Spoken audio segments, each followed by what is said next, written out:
Bonjour, je suis Cédric Watine d'Outils du Manager, le podcast gratuit et en français qui vous aide à améliorer votre management au quotidien. Loin de la théorie et des solutions compliquées, nous vous proposons plusieurs fois par mois de véritables outils pratiques et performants que vous pourrez mettre en œuvre immédiatement. Vous pouvez nous retrouver sur notre site outildumanager.fr. Vous y trouverez des contenus à télécharger, de nouveaux podcasts et pourrez poser vos questions sur nos forums de discussion. Aujourd'hui, le feedback, première partie.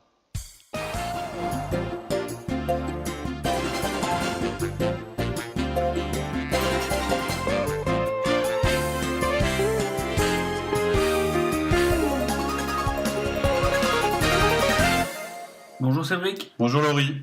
Alors aujourd'hui, on va revisiter un de nos fondamentaux.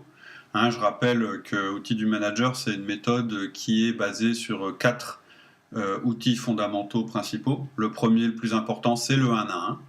Le second, c'est le feedback. Le troisième, c'est la délégation. Et ensuite, on a le coaching. Nous avons déjà refait le podcast sur le 1 à 1 et nous l'avons beaucoup enrichi depuis sa première version. Et donc aujourd'hui, aujourd'hui et dans les prochains podcasts, on va passer en revue l'outil du feedback qui est important aussi, qui vient après le 1 à 1. C'est-à-dire que si vous n'avez pas écouté les podcasts sur le 1 à 1, il vaut mieux d'abord les écouter, d'abord pratiquer le 1 à 1 avant de vous mettre au feedback. On a aussi un podcast que vous trouverez sur le site qui vous explique comment déployer les quatre outils fondamentaux. Ok. Voilà. Donc aujourd'hui, nous allons voir les fondamentaux du feedback, c'est-à-dire ce qui est le plus important à savoir à propos du feedback et comment le pratiquer. Et plus tard, on verra aussi les questions qu'on peut se poser et puis les choses, disons, un peu plus précises qu'il y a à savoir sur le feedback. D'accord. Alors, qu'est-ce qu'un feedback ?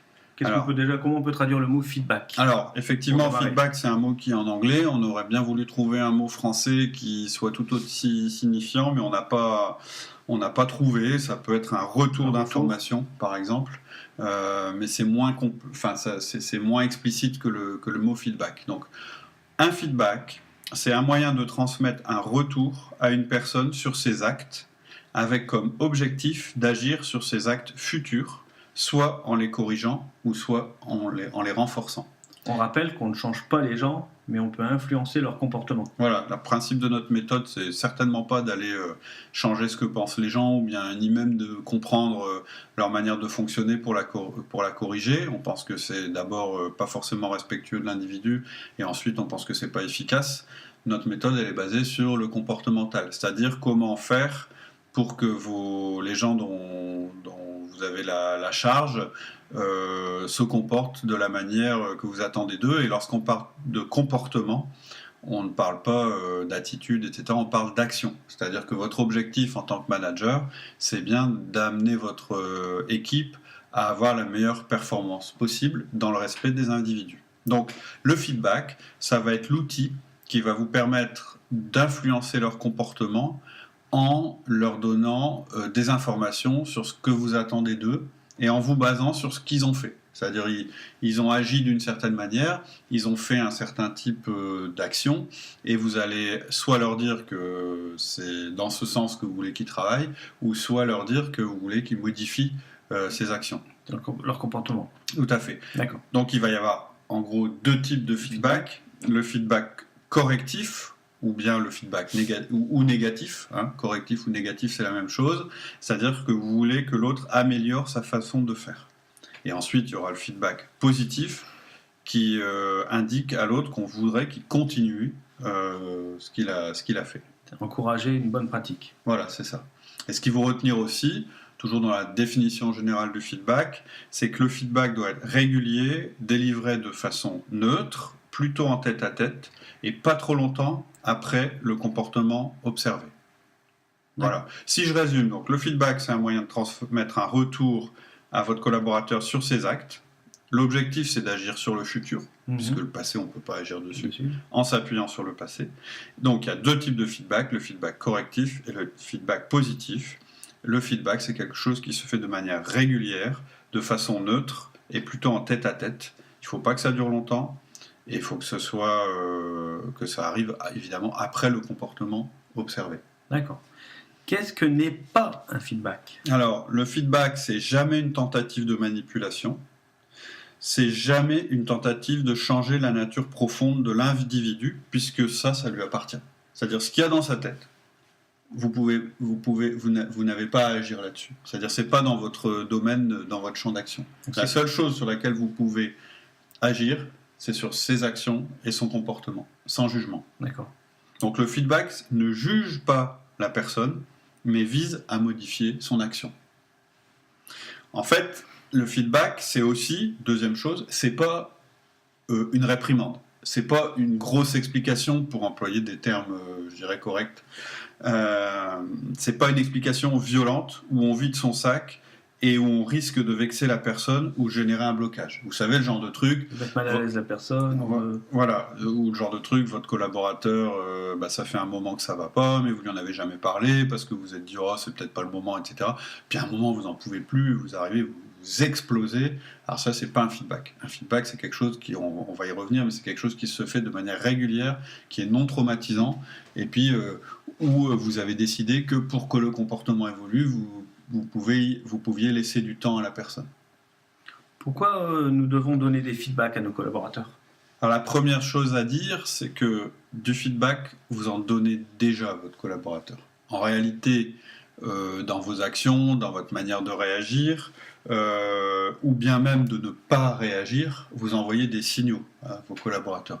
Il ne faut pas croire que quand vous ne faites rien, vous n'envoyez pas de signal. Vous envoyez le signal que vous acceptez ce qui se passe. Ou que ce qui se passe n'a pas beaucoup d'importance pour vous, ce qui n'est pas terrible non plus. Donc en réalité, tout ce que vous faites, toutes les actions que vous faites, votre attitude, votre tête, la manière dont vous demandez les choses ou dont vous commentez les choses, déjà leur envoie de l'information. Parce que je suis le manager. J'ai l'étiquette manager sur le front. Comme vous êtes manager, vous êtes très observé par vos collaborateurs et donc, naturellement, à travers cette observation, ils reçoivent des signaux. Les moindres faits et gestes du manager ont un impact. Tout à fait. Ils veulent dire quelque chose. Donc, il ne faut pas croire que vous... Que ne rien faire, ça ne génère aucun message, c'est pas vrai. Au contraire. Et il ne faut pas croire non plus que les messages que vous envoyez ne sont pas importants. Ils sont extrêmement importants pour eux. Ils ne sont pas anodins du tout. Donc pourquoi vous leur envoyez du feedback ? Pour aider vos collaborateurs à atteindre leur objectif. Et pour ça, vous devez leur donner des indications claires sur ce qui vous convient et ce qui ne vous convient pas. En fait, ce qu'on va vous proposer à travers le feedback, au sens du feedback outil du manager, c'est de maîtriser les signaux que vous leur envoyez et de leur donner une information régulière sur leur performance. C'est important. Le 1 à 1, c'est un outil qui sert à construire la relation avec votre collaborateur, c'est-à-dire que lui sache où il en est et que vous puissiez communiquer régulièrement avec lui, que vous aussi vous sachiez ce qui se passe dans sa vie, et dans son métier, etc. Vous construisez la relation et le feedback, ça va être quelque chose que vous allez lui envoyer régulièrement, c'est l'information que vous allez lui envoyer sur sa performance pour qu'il la prolonge ou pour qu'il la modifie. D'accord. C'est une pratique qui permettra de nous améliorer ? Tout à fait. Plus vous allez donner de feedback, plus ça va devenir naturel pour vous et votre collaborateur. Et encore une fois, le feedback, c'est pas un outil rapide. De toute façon, dans les outils qu'on vous donne... Un outil rapide dans les effets. Faut pas se dire, demain, vous commencez à mettre en place le feedback, et après-demain, tous vos collaborateurs, ça y est, ils sont réceptifs, ils écoutent ce que vous dites, et ils modifient leur comportement comme vous le voulez, ou bien ils prolongent, etc., etc. C'est quelque chose qui va se jouer dans le temps. C'est des ajustements progressifs. Vous savez... Le 1 à 1, c'est pareil. C'est un outil, il est facile et rapide à mettre en place, mais les effets, il faut être un petit peu patient. Le management, de toute façon... C'est de la patience. Voilà, c'est ce qu'on a toujours dit. On donne le temps d'obtenir des résultats. C'est pas brutal, c'est pas notre manière de voir les choses. Ça fonctionne pas quand on veut aller trop vite. D'accord. Alors, je pense qu'on suit toujours le même plan. Il y a toute une structure. Tout à fait. Il va toujours y avoir les 4 mêmes étapes. Donc la première étape, ça va être de demander à la personne si elle est d'accord pour recevoir un feedback. Deuxième étape, on va décrire le comportement observé. Troisième étape, on va décrire les conséquences ou l'impact de ce comportement. Et quatrième étape, selon qu'on est en feedback correctif ou positif, on va demander à la personne comment elle peut modifier cela, c'est le feedback négatif, ou lui demander de continuer feedback positif. D'accord. Donc ce que je vous propose maintenant, c'est de rentrer dans chacune des étapes. Des phases. Je vous rappelle les 4 étapes rapidement. Première étape, vous demandez si la personne est d'accord. Deuxième étape, vous décrivez le comportement observé. Troisième, vous décrivez l'impact de ce comportement. Et quatrième étape, vous demandez à la personne de modifier ou de continuer ce comportement. D'accord. Voilà. Donc la première demandée, c'est un petit peu bizarre, quoi. On doit lui demander l'autorisation de lui faire un feedback. Ouais. Oui, ça peut paraître bizarre parce que tu te dis bah ouais, mais moi je suis le patron, j'ai envie de faire un feedback, je fais un feedback. J'ai envie de lui dire un truc, c'est tout quoi. Là, il m'écoute.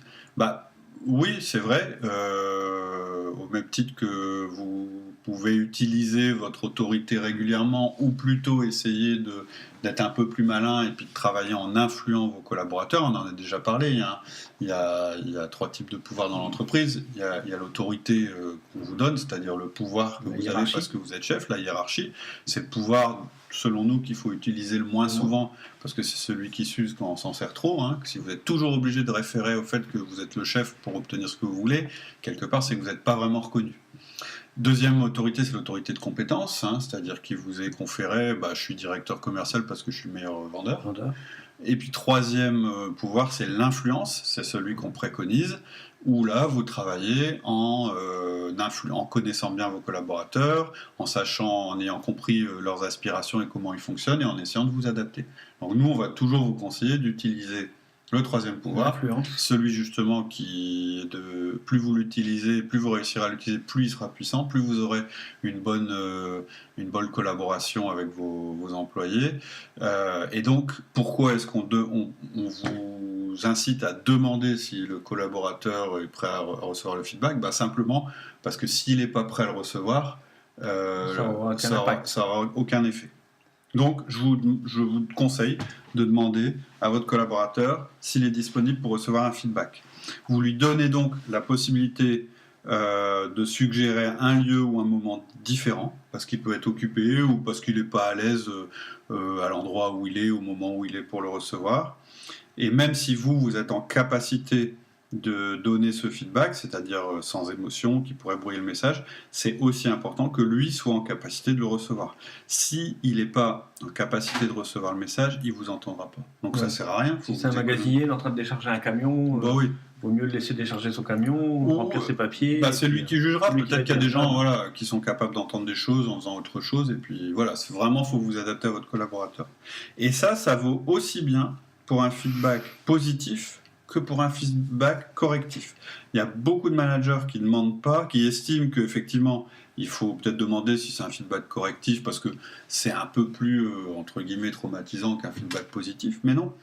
Même si tout le monde aime les félicitations, bien que le feedback positif ce ne soit pas des félicitations, il faut être prêt à l'entendre. Il y a des gens, par exemple, qui ne vont pas aimer du tout être renforcés positivement en public. Ça va les gêner. Ils vont préférer que ça se fasse en dehors, en privé, etc. D'ailleurs, moi, je conseille en général, de toute façon, que le feedback il se fasse de manière en tête-à-tête, individuelle. C'est pas obligatoire, mais c'est quand même mieux. Donc, vous devez demander toujours. Alors, d'accord. Ce que je vous propose, c'est de vous donner un bon exemple ou une série de mauvais exemples et de bons exemples sur la manière de justement demander sur cette première étape. Donc 2 exemples inefficaces. Paul, écoute-moi. Ou bien Paul, t'as un problème. Là, vous sentez que c'est un ton autoritaire. Oui. Et voilà, vous êtes en train de l'agresser. Déjà, donc, il se dit oula, qu'est-ce qui va se passer ? Et donc, en fait, il va accorder plus d'attention au ton que vous utilisez qu'au message que vous allez passer. Et votre message, il risque de passer complètement au-dessus. Alors, comment on pourrait faire ? Alors, pour être plus efficace ? Paul, est-ce que je peux te faire un feedback ? Si vous décidez d'utiliser ce terme-là. C'est pas mal d'utiliser ce terme-là, parce que finalement, ça va être toujours le même terme. Les gens vont comprendre tout de suite de quoi vous voulez parler. Mais je peux comprendre que vous ne soyez pas forcément à l'aise avec ce mot qui est un mot anglais. Donc ça peut être « Paul, est-ce que je peux te faire une remarque ?» Ou bien « Paul, tu as 1 minute pour que je te parle de quelque chose ?» En fait, le mot-clé à retenir, c'est « puis-je ?» C'est-à-dire, vous lui demandez l'autorisation. On se met en condition. Tout à fait. D'accord. C'est mieux d'utiliser toujours la même formule, comme ça la personne n'est pas surprise. En management, on l'a déjà vu, on doit être prédictible. C'est-à-dire qu'il faut qu'il sache que quand vous employez ce ton-là, ou que vous employez cette formule, c'est un feedback qui va arriver. Ça, ouais. Voilà, qu'il sache ce qui va arriver derrière et Tout à fait. il ne va pas être surpris, quoi. Tout à fait. Comme ça, il sera d'autant plus capable de vous dire s'il est en capacité de recevoir votre message ou pas. D'accord. Tout à l'heure, sur la partie feedback, tu parlais aussi du ton à employer. Oui. Donc, qu'est-ce que tu entendais par le ton ? Alors, à part dans des cas exceptionnels, donc là on va traiter vraiment le cas classique, vous utilisez un ton neutre. C'est-à-dire que vous devez vraiment montrer aucune colère, pas d'excitation, juste du calme. Vous ne devez pas rendre le sujet plus grave qu'il n'est, surtout si c'est le premier feedback que vous donnez sur le sujet concerné. Parce que il faut vous attendre à devoir donner le même feedback plusieurs fois jusqu'à ce que le comportement change. Hein, c'est rare que quelqu'un... Il faut être patient, quoi. Voilà, il faut être patient. Et du coup, en fait, si vous voulez, ce qui marche, je l'ai déjà dit, en management, et en particulier pour les feedbacks, c'est la régularité. Plus vous allez donner de feedback, plus ça va être facile. L'objectif, c'est vraiment pas de pas mettre de pression sur votre collaborateur. Donc, vous devez être capable de faire un feedback en faisant un sourire.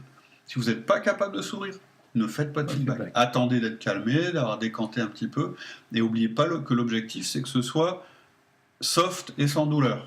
Ne vous mettez pas en face de votre collaborateur, mettez-vous plutôt de côté. N'ayez pas trop les yeux dans les yeux avec quelqu'un qui n'est pas à l'aise. Bon, faut pas être fuyant non plus, mais il faut que ce soit neutre. En fait, il faut que l'autre il reçoive le message, qu'il puisse l'incorporer sans avoir l'impression d'être pris en défaut ou quelque chose comme ça. Donc, un conseil, s'il est assis, mettez-vous à sa hauteur, par exemple. On se met au même niveau. Voilà. Donc, dans tous les cas, on ne réagit jamais à chaud pour éviter justement de mettre de l'affectif, de mêler de l'affectif. Tout à fait. Si vous en êtes, au bout d'un moment, vous en serez capable. Mais au début, je pense que les premiers feedbacks, en particulier négatifs que vous allez faire, ça va sûrement être des choses qui vous agacent depuis longtemps. Parce que vous ne saviez pas comment les dire. Là, on va vous donner un moyen de les dire. Ça risque de sortir un peu fort. Donc, il faut vraiment se méfier de ça. Il faut que ce soit très cool. Un feedback, il faut que ce soit très cool. Voilà, ça fait. On nous a demandé de réduire un peu la taille des podcasts à un quart d'heure. Ça fait à peu près 15-16 minutes qu'on parle. On va s'arrêter là et on verra les autres étapes du feedback la prochaine fois. Dans les prochains podcasts. Voilà. Ok, merci bientôt. Cédric. Au revoir. Au revoir. C'est tout pour aujourd'hui. En attendant le prochain épisode, je vous propose de nous retrouver sur notre site outildumanager.fr. Vous y trouverez notre forum où vous pourrez échanger et poser vos questions, tous nos contenus écrits et nos offres d'intervention en entreprise et en école, ainsi que nos conférences. Je vous dis à très bientôt sur notre site outildumanager.fr.